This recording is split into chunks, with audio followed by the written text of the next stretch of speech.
Shalom, shalom. Kwame Yasha Allah, Kwame Yasha Allah. Once again, you're not under the sound of the voice of your brother Taza-doctrine. I'm coming at you from the Harlem. As you can see by Harlem, and I got, somebody coming through a really bad spirit, like trying to move from the other end, and he moves right overhead, playing this damn, this music. You know what I mean? But through the spirit, I'm gonna let this message actually go through. You know what I mean? So, to the people that just joined in the room, can you hear my voice over this clown that's playing this background, African music, whatever? If you can hear my voice, can you just give me a thumbs up in the room? I'll wait until I get a thumbs up to proceed. But this clown, I was all the way at the other end. This asshole following me down here to play his, music. I guess, you gotta try to make a living. I can't hate on that, but he's trying to interfere with the message or whatever, I guess. But shalom, can you hear me, brother John Doe? Yes, he gave the thumbs up. Praise be the Most High. Well, he's going to the other end now. That must be the spirit. Everywhere I go, this dude's following me, trying to play his music. But nevertheless, I thought to, do this live stream, coming at you live, from Harlem World. I had to come off, the train from Brooklyn. I'm going to talk to you about something serious today. I'm right in front of the Adam Clayton Powell building. Give you some right knowledge through the spirit of Yahweh B'Shem Yahweh Shah. So, that being said, first thing I want to say, this is not legal advice. As you know, I do not offer legal advice. Seek yourself a competent counsel, and please be advised. Everything I'm about to give you is for educational, informational, entertainment purposes only. It's not to be misconstrued as legal advice.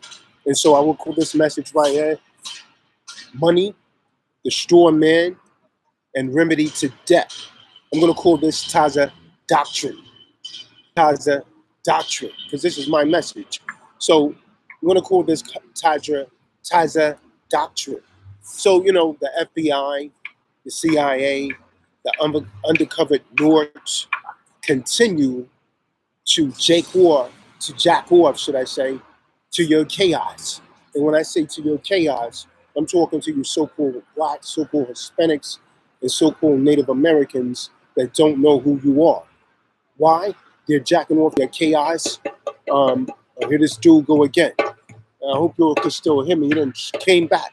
But nevertheless, they continue to jack off to your chaos because you don't want to keep the law, statutes, and commandments of the Most High. And so this is why this show, is actually coming at you, with these statutes, these rules, these regulations, and so on and so forth, because you won't return to the law, statutes, and commandments of the Most High. But the Most High said, if my people, which are called by my name, will humble themselves and pray and seek my face and turn from their wicked ways, I will hear from heaven and I will forgive their sins and heal their land. That's 2 Chronicles, the 7th chapter, verse 14. Now, this scripture reveals two things. One, that Yahweh, the Lord Almighty, the one that you call God, has a chosen people. And the name of those people is called by his name is Yasha Allah, the children of God. Now, the other thing is that if you repent, if you return to keeping the law, statutes, and commandments of the Most High, he will forgive you. Now, I have a question. I want you to think. Because our people, one of your things is you don't like to think.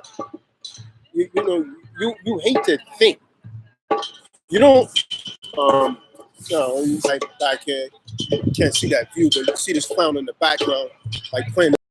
I mean, really distracting. But stay. I want to change the location because I got pretty good reception right here. And nevertheless, so the people of the Most High does not want to repent. You don't want to keep the law, statutes, and commandments. You want to do what you want to do when you want to do it. Many of you have all of these wicked, acts that you partake in, and you try and justify them because it feels good. But I have a question, because the book of Job 9 verse 24 says the earth is given into the hands of the wicked. Now, my question to you, which is a rhetorical question, is who is ruling the earth? I also have a few more questions. For all nations upon the earth. This question is to all nations upon the earth. What nation was it that caused the global warming? It's rhetorical. What nation enslaved so-called blacks, so-called Hispanics, and so-called Native Americans? It's rhetorical. What nation had two world wars against themselves, fighting against themselves? It's rhetorical. World War One, World War II.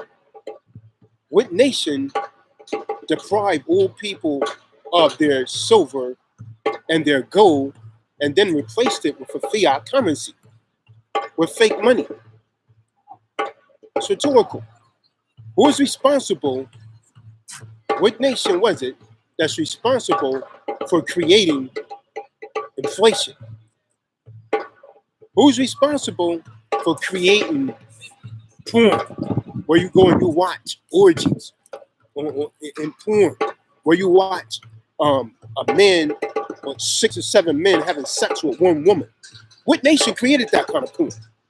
And porn in general. What nation created porn with, 2 men having sex and 2 women having sex? What nation did this?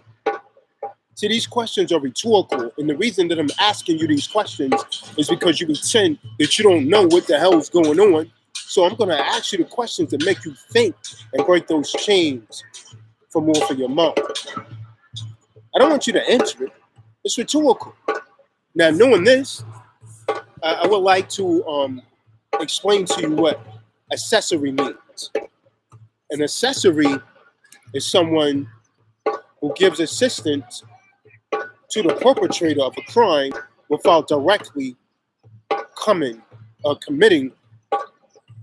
that crime, and sometimes without actually even being present when the crime is being committed. But that person is referred to as an accessory to the crime.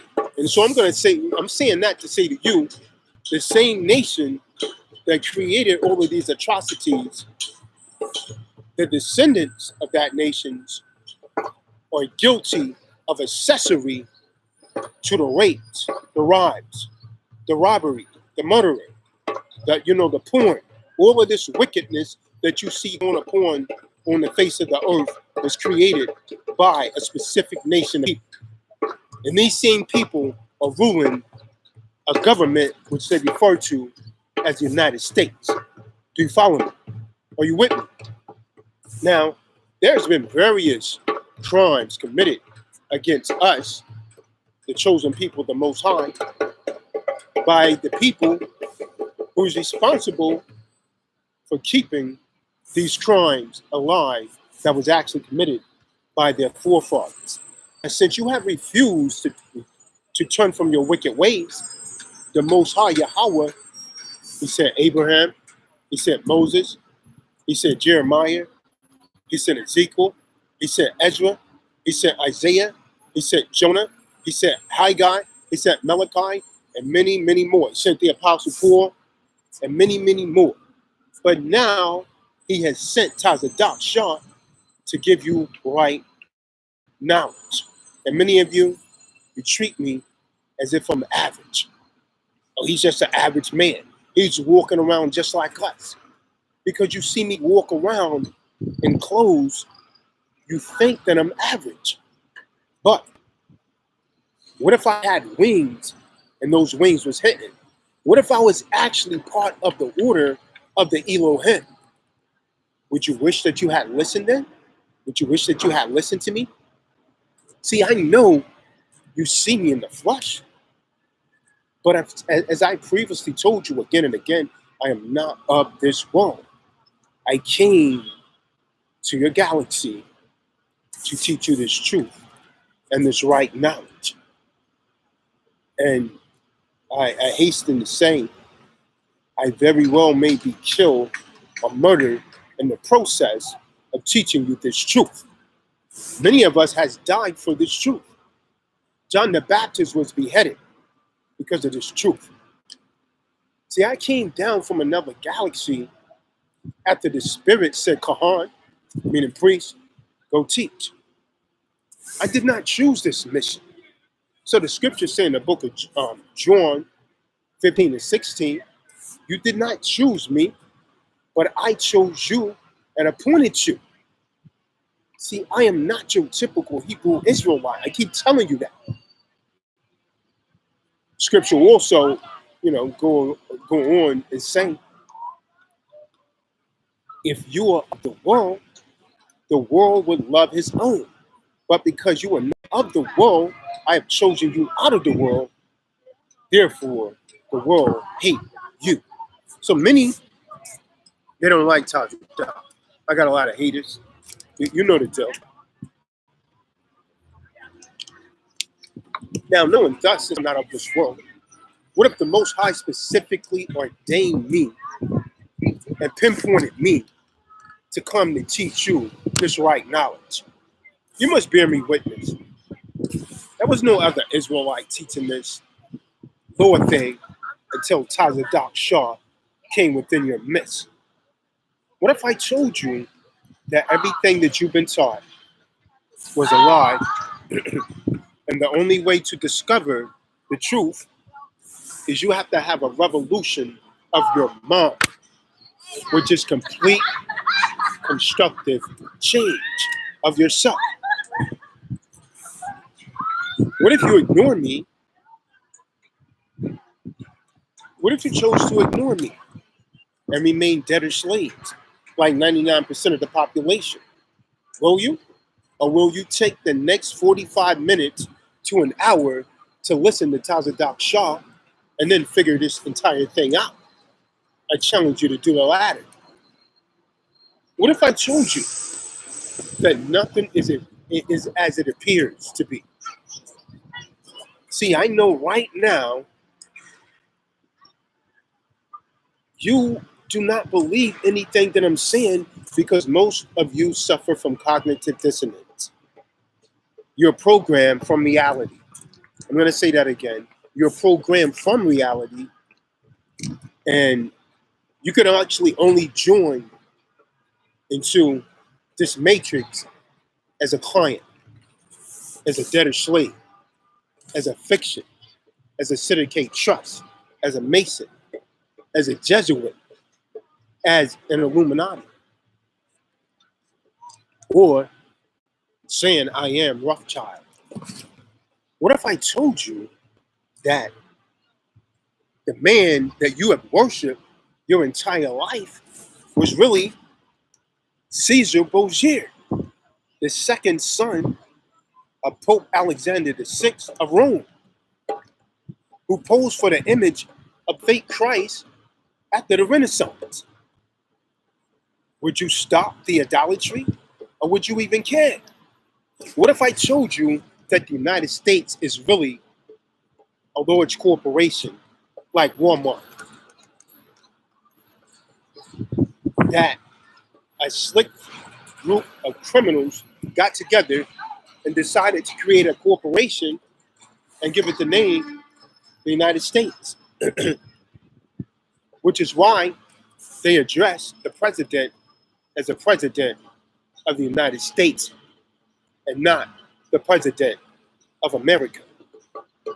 Think about it. Donald Trump is a president of a corpse, short for corporation. A corpse is dead. Will you unite and separate? Or will you continue to live as a debtor slave in the matrix? I have a question. Who is the president of America? If Donald Trump is the president of the United States, think about it. Think about it. You really need to muse over this video. Watch this video 7 times, man. Because the information I'm going to give you, if this idiot stopped beating on his drums, is invaluable. See, family, judgment is coming swiftly. And the Lord told me, the Lord Almighty told me, if I do not teach you this truth, what the wicked rulers intend to do to the youth, then I and you deserve the judgment and the punishment. Now, for some, history, you know, reveals the truth. For others, it do not. But there's a remedy to the madness. There's a remedy to all of this madness. A remedy that is lawful, by the way. One that was born through h.j.r. 192, which is House Joint Resolution 192. Why can't you pay your debts? Why do you have to go to college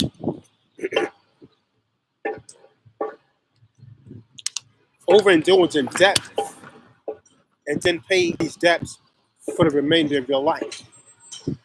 What if I told you that there was a remedy in House Joint Resolution 192, Public Law 7310, 48 Statute 48?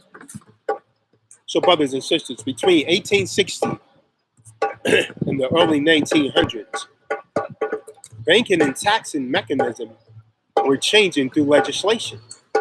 Now, some very cunning people, the same people that I questioned you about at the inception of this video, these people closely associated with the powers in England, which essentially came out of Rome, had great influences on the legislations being passed in the United States.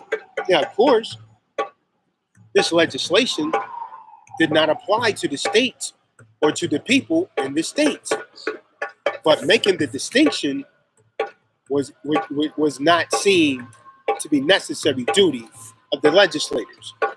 Ignorance of the law is no excuse. See, this distinction between the schools and the churches.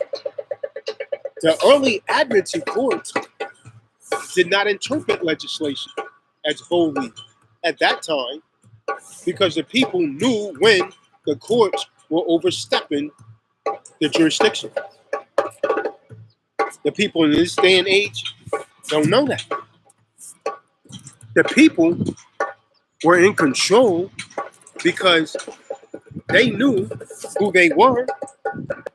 They were standing in relation to the United States Corporation, which means they was actually in charge. Today, you don't know who you are. You don't know where you live. You don't know your true country. So let's go back to 1913. The United States added numerous private laws to its books that facilitated the increase of subjects. Another word for slave, the newly so-called freed slaves from the Civil War. That's you so-called blacks. And by the way, you so-called whites became slaves at such time. Now, as property of the United States, slaves. So the 14th Amendment provided for a new class of citizen. You so-called whites became like the black slaves. Hallelujah. The United States citizens that had formerly been recognized. Now, until the 14th Amendment in 1868, there were no persons born or naturalized in the United States. Do you understand? Do you understand? They had all been born or naturalized in one of the several states, creating a distinction between the United States and several states. So the United States citizenship was as a result of state citizenship. Do you understand? After the Civil War, a new class was recognized and was beginning what they refer to now as democracy, which is demonocracy. Democracy, first position in the District of Columbia, Washington, D.C.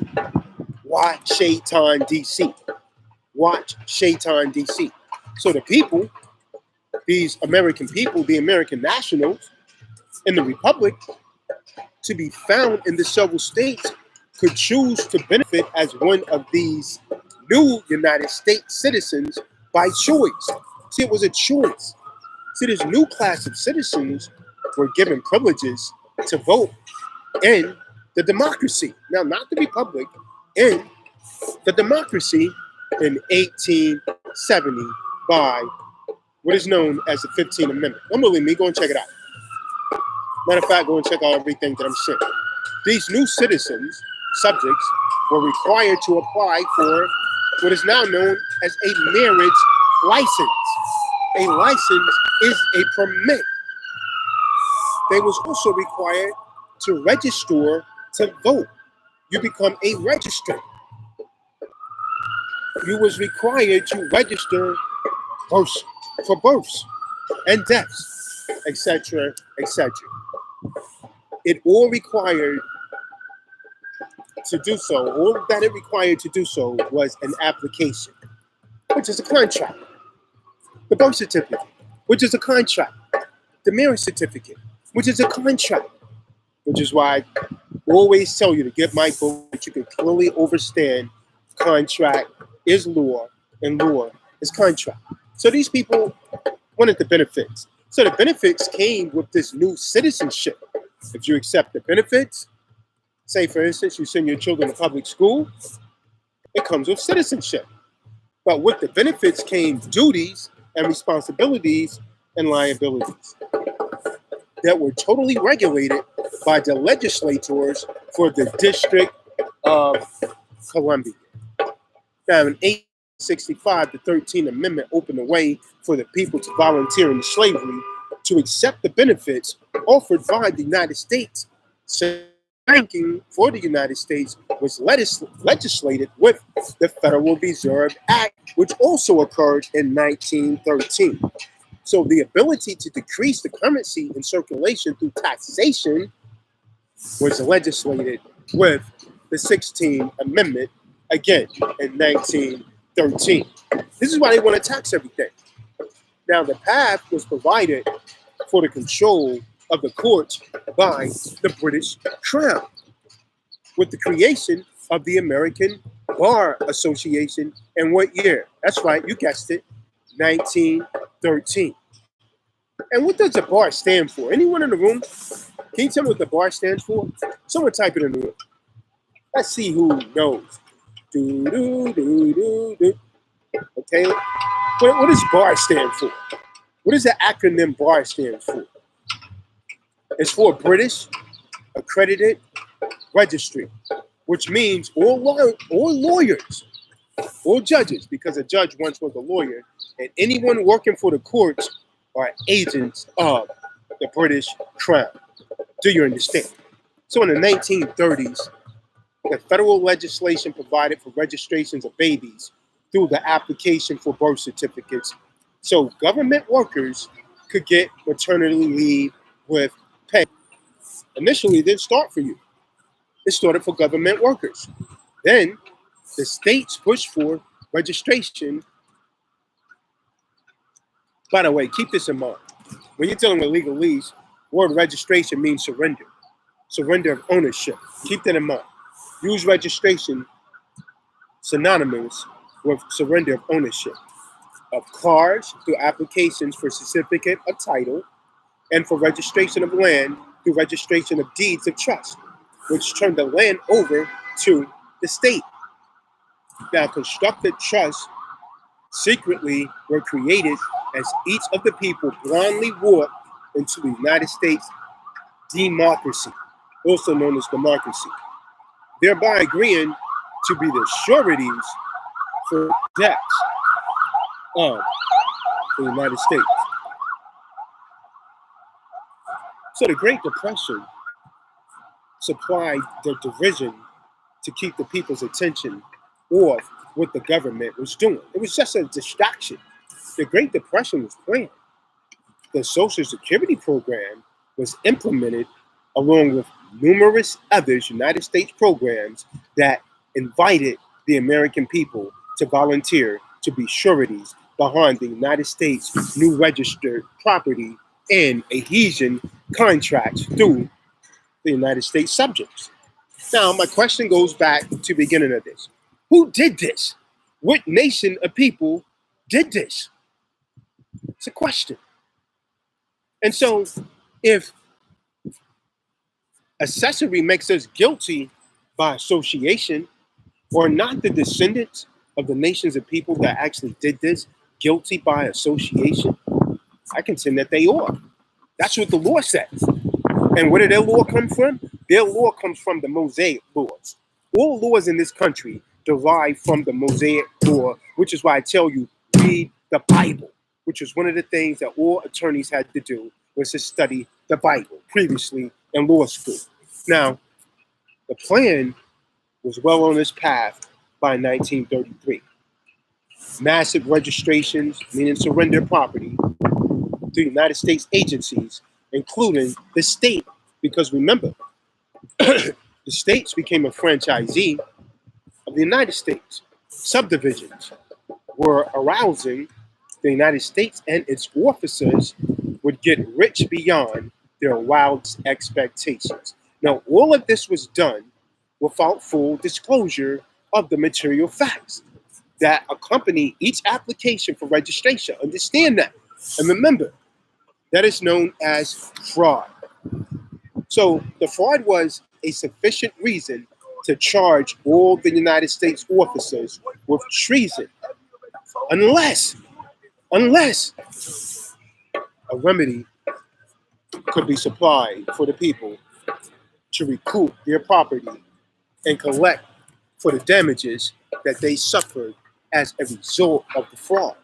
So if a remedy was available and the people chose not or failed to use the remedy, not to charge a fraud could not be sustained because they chose not to use the remedy, or they didn't know about it. They didn't make themselves knowledgeable. So charges of fraud could not be sustained in a common law court. So the only thing that the United States Corporation only needed to do was to provide the remedy. It was not required to explain the remedy or even tell the people that there was a remedy that actually could be found. So the attorneys did not have to be taught about the remedy, which is why most attorneys are literally stupid and don't really know the true law. Most of you that go and study my information, you know much more law than any attorney would actually ever know. So this gave them plausible deniability when the people struggle to understand the new laws. Do you understand? So you say, Roger that, Roger that. What about a Tazadaq? Well, let's see. So the legislators did not have to have the intricate details of the law explained to them regarding the bills that they were passing. So that gave them plausible deniability. You see what I'm saying? Half of these people that's telling you they don't know, many of them really don't know. So if the people failed to use their remedy, the United States Corporation came out the winner every single time. And if the people did discover their remedy, the United States had to honor it and release the registered property back to the people, but only if the people knew that they had a remedy and only if they requested it in the proper manner. Do you follow me? So it was a great, sinister, wicked plan. Who did this? What nation of people did this? It's rhetorical. I don't want you to answer it. So with plausible deniability, even when the people knew that they had a remedy and pursued it, the attorneys, the judges, the legislators could act like they did not understand the people's claim. So many of you try and do an acceptor for value, and they pretend they don't know what's going on, and you fall for the okie doke. Do you follow me? So requiring the public schools to teach civics, the government, and history classes out of approval political correct textbooks also assured people will not find the remedy. Federal laws that appeared to be subject to rule the people, and rules and regulations, and these things appeared to be protection of the people did not look for a remedy because they did not know one existed because they're being deceived. So the public socialist media was molded to report politically correct through substantially incorrect news daily, day after day after day, until a few people would even think there could be a remedy available to them. Do you understand what I'm saying to you? This is why most of you are blind. You're programmed from reality by cognitive dissonance. So that people could actually be separated from their money and their time to pursue the remedy long enough for the solution to be lost in millions of pages of books and huge law libraries across the nation. Therefore, people knew there was something wrong before the conflict in the laws, that was actually being taught in these government schools. Now, how can the American national people be free and subjects to a de facto at the same time? Who would ever have thought that people would be resourceful enough to actually find the remedy? But guess what? Through the spirit of Yahweh Bashem Yahweh Shah, I did, and some others did. There is a remedy, folks. You could get out of debt. You could live debt free. I am. I don't have any debts. So in 1933, let me tell you more. In 1933, the United States put its insurance policy into place with House Joint Resolution 192 and recorded it in congressional records. Public Law 7310, 48 Statute 48. I also want to say to you, be sure to tune into the talk show tonight at 8:30 Eastern Standard Time. The call-in number is 724-444-7444. And the call ID is 122643. Again, that call ID is 122643. Let's get back to this. So, an executive order issued on August the 5th, 1933, paving the way for withdrawals of gold in the United States. So a representative by the name of T. McFadden brought formal charges on May the 23rd, 1933, against the Board of Governors of the Federal Reserve Bank Systems and the Comptroller of the Currency and the Secretary of the United States. Congressional record, May the 23rd, 1933, page 4055 through 4058. House Joint Resolution 192 passed on June 1933. McFadden claimed on June the 10th, 1933. The House Joint Resolution, Public Law 7310, which is actually backed by Public Law 7310, is the insurance policy that protects the legislators from the conviction for fraud and treason against the American national people. It also protects the American national people from damages caused by the actions of the United States corporation. House Joint Resolution 192 provided that the one with the gold pays the bills. Did not f.d.r take the gold from the people and the silver? Yes. Who is he? Government. So government pays the bills. So it removed the requirement that United States subjects and employees had to pay their debts with gold. You found it. It actually prohibited the inclusion of a clause in all subsequent contracts that would actually require payment in gold. It also counseled a clause in every contract written prior to June the 5th, 1933, that required an obligation to be paid in gold retroactively. Do you understand? Do you understand? So it provided that the United States subjects and employees could use any type of coin and currency to discharge a public debt as long as it was in use in the normal course of business in the United States. Now, for a time, the United States notes were the currency used to discharge debts. But later, the Federal Reserve and the United States provided a new medium of exchange through paper notes and debt instruments that could be passed onto a debtor's creditors to discharge the debtor's debts. Do you follow me? Because you need to understand this. Understand that the Federal Reserve notes in your pocket is not worth a damn, and why you're accepted for values must work if it's done correctly and if you understand the contract. So the same currency the Federal Reserve notes is used for debts. Now, take the note, Federal Reserve note. They have no value. I want you to take note of this. The Federal Reserve notes had no value, as stated by the Federal Reserve. So we fast forward to 1950.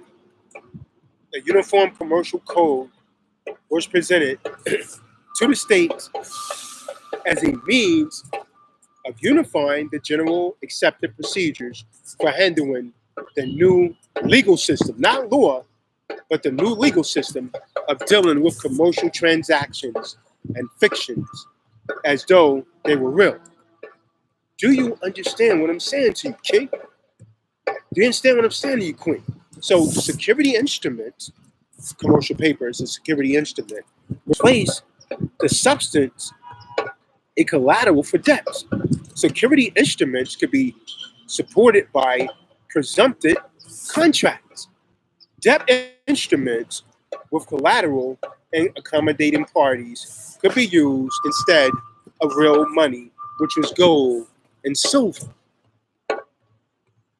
Do you follow me? Money of exchange and the need of money disappearing, and the new money, this fiat, was being created.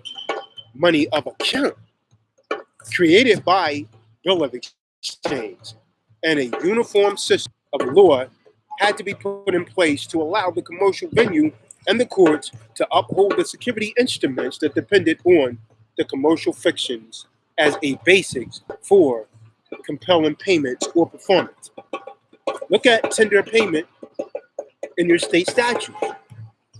Once again, go and look up tender payment in your state statute after this video. Now, all of this was accomplished by the mid-1960s and by 1064. Most of the states had adopted, Salakia, by 1964, most of the states has adopted the Uniform Commercial Code. Now, the Commercial Code is merely a codification of accepted and required procedures that all people engaged in commerce activities must follow. So this thing is the New World Order. Unless you're some third world jungle country, you're using the Uniform Commercial Code. So the basic principles of the commerce had been settled thousands of years ago, but were not refined and became more sophisticated over the years. Now, when the 1900s, the age-old principle of commerce shifted from substance to form. Presumption became a big part of the law. Did you hear me? Presumption became a big part of law. So without giving a decree of force to presumption, the new direction in enforcing commercial claims could not be supported in their courts. So if the claim was required to produce their claim, every time they tried to collect the money or the time from the people, they would seldom be successful. So the principles expressed in the code combined the means of dealing with, in the Uniform Commercial Code, by the way, it combined the means of dealing with substantive commercial activities with the means of dealing presumptions and commercial activities.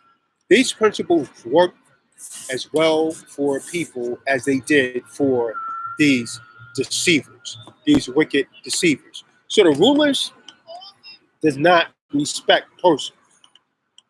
Those who entice the people, which means to surrender your property or surrender anything, land, cars, guns, children, etc., to the subdivisions, States, which is a subdivision of the United States, under the dictate by the United States, gained control of the substance through the registrations, which the states were able to extract more and more and use taxes from the people to use the property of the state. Do you understand? So the state and the United States became the holder of the titles to all the property, even your children. Now, the definition of property is very interesting. It's the thing, is the principle. So the property is the entrance in the thing. Profit means entrance, made from the property of another belonging to the owner of the thing. So profits were made by the deceivers by pledging the registered property in commercial markets, but the profits do not belong to the deceivers. The profits belong to the owners of the things. This is always the people. Now, the corporation only shows ownership on paper titles to things. The substance cannot appear in the fiction. Sometimes the fiction is made to look very much like the substance, but the fiction can never become the substance. It is impossible. I need you to understand this. So the profits from all registered things had to be put in a constructed trust for the benefits of the owner. So if the profits were put into the general fund of the United States and into the separate trust of the owner, the scheme would represent fraud. So the profits for each owner could be deceived. So if the owner failed to use his available remedy, which is a financial credit held in a constructed trust account, funds, or a financial ledger, then he will fail to benefit from the profits. It will not be the fault of these deceivers. So if the owner failed to learn the law, the law that will open the doors to his remedy, it would not be the fault of the deceivers. So the owner is responsible, which is you, for learning the law. You're responsible for that. So if he understands or understands the profits from his things or available for him to discharge or set off any charges brought against his public person, which is actually the debtor's strawman by the United States. So if the United States has the gold, brothers and sisters, then the United States pays the bills from the trust account, from the fund, from the financial ledger. So the definition of fund is money set aside to pay a debt. I'm going to say that again. The definition of fund, F-U-N-D, is money set aside to pay a debt. The fund is there to discharge the debts attributed to the United States subjects, but ultimately back to the accommodation parties, the American people. So the national debt is what is owed to the owners of the registered things, which are the American nationals, as well as to the creditors. Now, if the United States owes a debt to the owner of the thing, and the owner is presumed by accommodation to a public debt to the United States, then the local thing is to ask the United States to discharge the public debt from the trust fund. We refer to that as an accepted for value. The way for the United States to get around having to pay the public debt for the people is to claim that the owner cannot be the owner if he agreed to be the accommodation party for the debtor slave person, the strawman. Do you follow me? So, if the people are truly the principal, then they know how to handle their financial and political affairs unless they have never been taught. Which is why the Most High raised up Tazadaq to teach you this right knowledge. So if the owner admits by his actions out of ignorance that he is an accommodation party, that's you, and that's what you've been doing, and which is why you can't get remedy, which is why your acceptance for values don't work, then he is actually taking on the debtor's liabilities without getting considerations in exchange. Do you follow me? So here lies the fiction.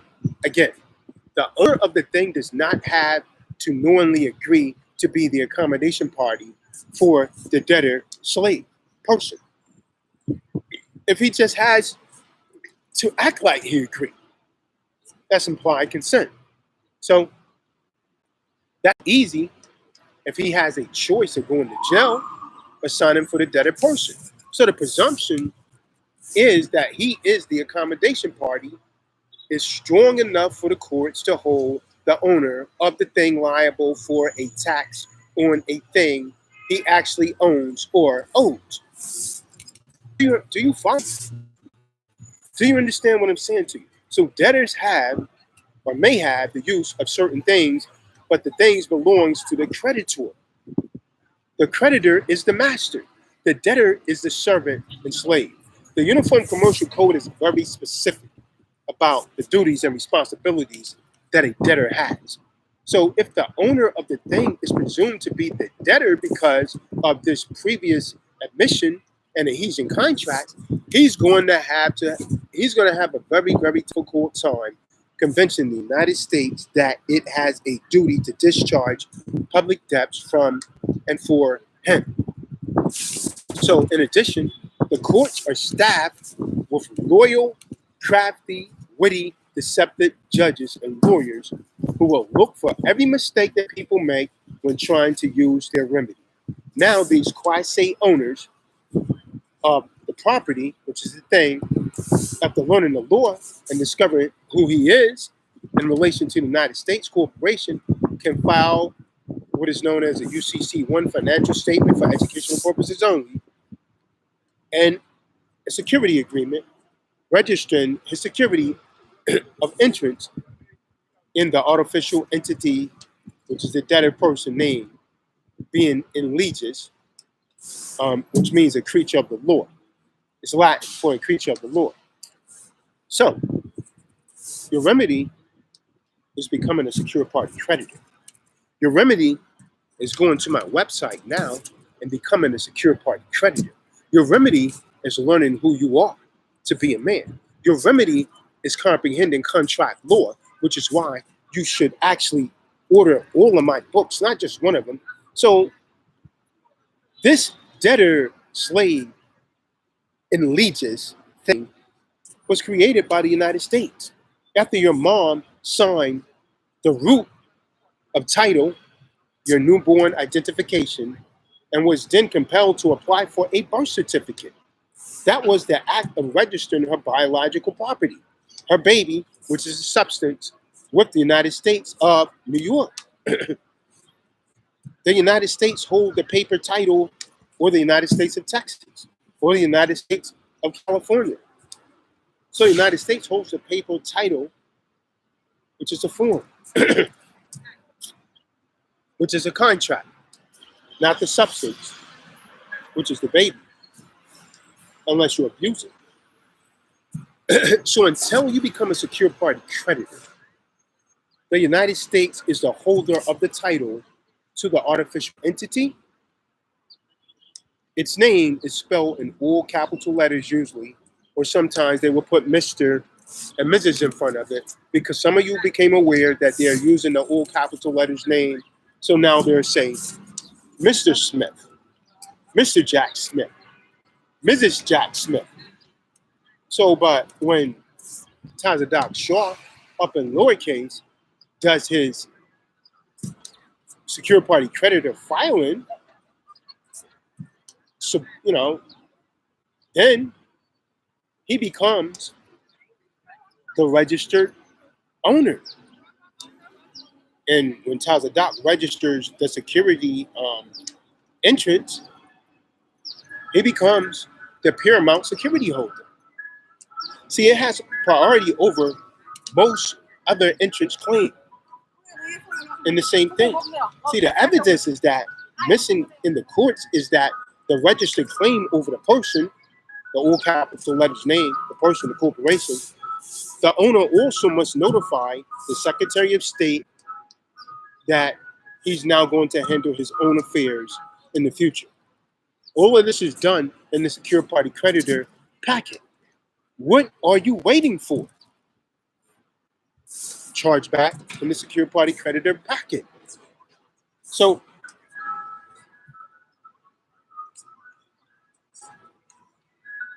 are you following me to this point, brothers and sisters?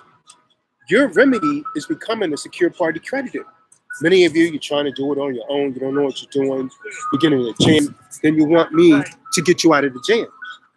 I can't do that, family. Can't do that. The phone's going on. So your remedy is becoming a secure party creditor. You can't legally do any of this being a debtor slave. You can't do none of this being a debtor slave. You can't do any of this being in a debtor capacity. You got to be a secure party creditor. You have to be in a creditor status. So my question to you is, what is your status? What is your status? Now, watch this, watch this, watch this. Debtors, a lot of you have been told that you as a secure party creditor having to discharge up, the UCC contract of debt. No, the creditor does that. So when you as the owner of a thing register it with the United States or one of its subdivisions, you let the United States hold the legal title to your thing based on the misrepresentation and failure to disclose material facts to you at the time of the registration, like your car, like your child. So you probably retain possession, but the United States profits from the title. They made profit on it. So if you did not specifically authorize the United States and its agents to invest legal title, the profits made from that title belong to you if you become a secure party creditor as owner. You remain the equitable title holder if you don't. So legally, all profits from the investment of your titles to all of your registered things must go into a fund for your benefits. If they did not put the profits in a trust fund of some sort, it would be a fraud. So tell it from the mountain for educational purposes. All of us have a trust account. This is what they was talking about, this TDA account. All of us that's born or naturalized here and has a birth certificate and an account number that's referred to as a social security number has a trust account. And according to their own statutes, you could discharge these debts if you learn to properly and effectively be a secure party creditor. Now, just acquiring the titles through what is promoted as mandatory registration is fraud. So it's the scenario attributed by Edward Mandel House is now in full application in the United States, and it is, for all of you to register your biological property, then, if they don't hold their end on this, according to House Joint Resolution 192, then they're guilty of treason. So all of you that's saying you can't do the accepted for value, it's not working, and so on and so forth, if they don't uphold this, you show them the law. Show them House Joint Resolution 192. Show them Public Law 7310 48 Statute 48. If they do not honor your accepted for value, if everything is done correctly, then for educational purposes, they would be guilty of fraud. So this is your insurance policy to ensure that they are not convicted of treason, but you need to know how to apply it. This does not mean that they cannot be charged with treason, but the courts will dismiss it based on failure to state a claim upon which relief can be granted, because you have a remedy outside of the court and you cannot sustain a charge for treason. But toward now, get your mind right now, and there will be no need to file for treason. Because if you become a secure party creditor, you could get out of this thing. So my question, family, is what are you waiting for to become a secure party creditor? What are you waiting for? The remedy is here. What are you waiting for? So, family, with that, I'm gonna bring this to a close. I've been out here just about an hour. It's hot out here in Harlem. Take a walk up the block or what have you. But I'm gonna bring this to a close. So I'm gonna ask you to attend into our radio show tonight. Right now, it's radio, 8:30 Eastern Standard Time. The call-in number again is 724-444-7444. And the call ID is 122643. So with that, hey, I thank everyone for tuning in. Hey, like this video, share this video. It's a lot of right knowledge in this video. Listen to this video several times. Get your mind right, king and queens. Hey, shalom. Thank everyone for listening in. Again, the information for the Talk Show radio show is in the room.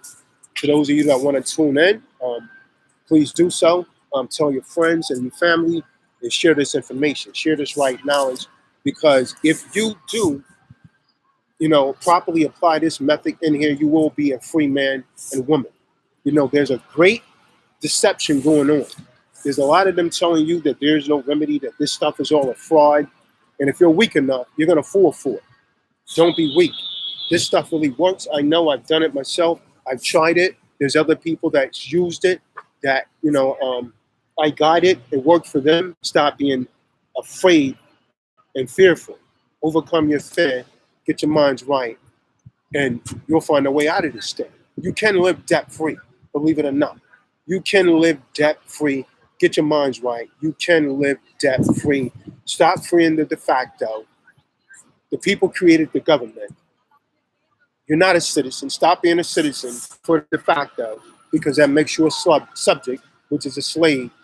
Become an American national. Get back into the status that the Creator put you in, according to the book of Genesis 1 verse 8. The Most High gave man dominion over everything. So get back into the status in which your Creator created you. An agreed man. Why an agreed man? Because an injury has been done to both you, I, and everyone under the sounds of my voice right now. So get back into the status of a creditor and stop being a debtor. Free your mind. So with that, also I want you to subscribe to all of my channels: the Deprogram Enlightener, a spokesman for men, the Undaunted National, and Universal Indigenous TV 7. Universal Indigenous TV 7. There's 4 channels. Subscribe to all of them. Start doing live stream from the other channels very soon, most high willing. So with that, it's hot out here. Tazadaq is out. I'm going to say shalom. I hope to have you guys tune in tonight for the Talk Show radio show.